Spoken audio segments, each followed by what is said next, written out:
په حرم شریف کې څه موده وړاندې داسې منظرونه ولیدل شول چې هغې ته په کتو سره نه یوازې هلته موجودو خلکو بلکې د دنیا ډیرو خلکو خپلې اوښکې ونه درولی شوې او بې اختیاره سبحان الله سبحان الله وویل.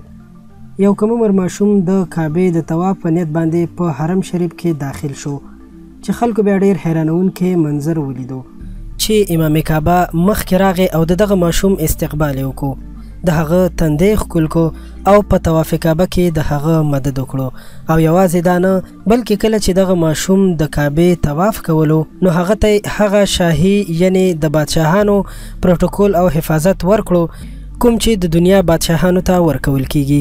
حرم شریف ته راتلونکی دغه ماشوم څوک او د ده دومره عزت او قدر ولې وشو چې امام کعبه د ډېرې عقیدت او مینې له وجې د هغه تندی ښکلو. تاسو سره د خان کلیک په نن ویډیو کې دا معلومات شریکوم، خو د هر څه نه مخکې له تاسو نه یوه هیله لرم که تاسو زموږ د چینل ویډیو په اول ځل ګورئ او تر اوسه مو زموږ چینل نوي سبسکرایب کړی نو مهرباني وکړئ زموږ چینل همدا اوس سبسکرایب کړئ، ورسره خوا کې د بیل نشان هم ووهئ چې زموږ د هرې نوې راتلونکې ویډیو سره تاسو ته خبر درکړل شي. دوستانو د عرب نیوز مطابق دا ماشوم چې غنیم المفتح نومیږي کارډیل ریګریشن سنډروم په نوم باندې د بیمارۍ له وجې پیدایشي د فالج او معذورۍ ښکار دی، خو دې ماشوم خپله دغه معذوري یو مجبوري جوړه نه کړه، د دې سره سره داسې د ویاړ او فخر کارونه کوي چې هر څوک د ده تعریف کوي او ده ته ډاډ او حوصله ورکوي او ستایي.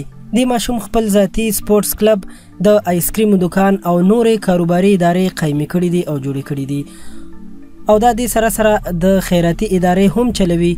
که دې ماشوم ته موږ وګورو نو ډېر سبق ترې اخیستلی شو. دا د ځوانانو او د نوي نسل دپاره یو رول ماډل دی. اگر چې غانم المفتح په جسمانی طور باندې ډېر زیات کمزوری دی خو هغه دا خبره ثابته کړې ده چې که په انسان کې جذبه وي نو د دنیا یو طاقت هم هغه د مخکې تلو نه نشي ایسارولی. هغه په خپله یوه تیره شوې زړه ویډیو کې د بیت الله شریف د زیارت تمنا کړې وه او اظهار یې کړی چې بالاخره په اخر کې د دغه تمنا هم پوره شوه. دغه ماشوم چې غانم المفتح نومیږي د خپلو ډیرو ملګرو سره د عمرې لپاره راورسېدو او په لاسونو باندې د کعبې طواف وکړو.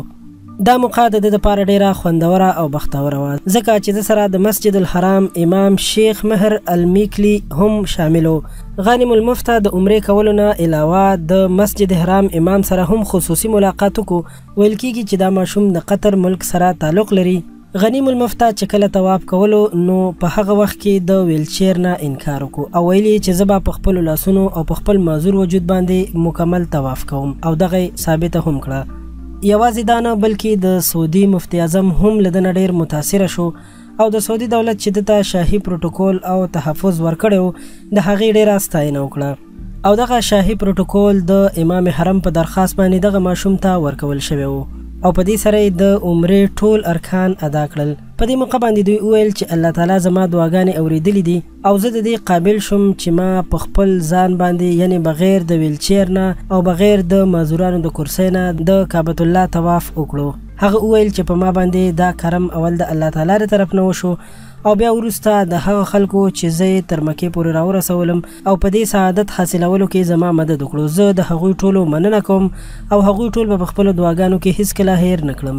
دوستانو مننه کوم چې ویډیو مو راسره تر اخره وکتله. که خوښه شوي مې وي مهرباني وکړئ ضروري در سره لایک کړئ. که غواړئ تاسو ته نور هم دغسې ښایسته او په زړه پورې ویډیوګانې جوړې کړو نو زموږ چینل سبسکرایب کول مو هیر نه شي. تر بلې ویډیو درنه اجازت غواړم. د الله په امان.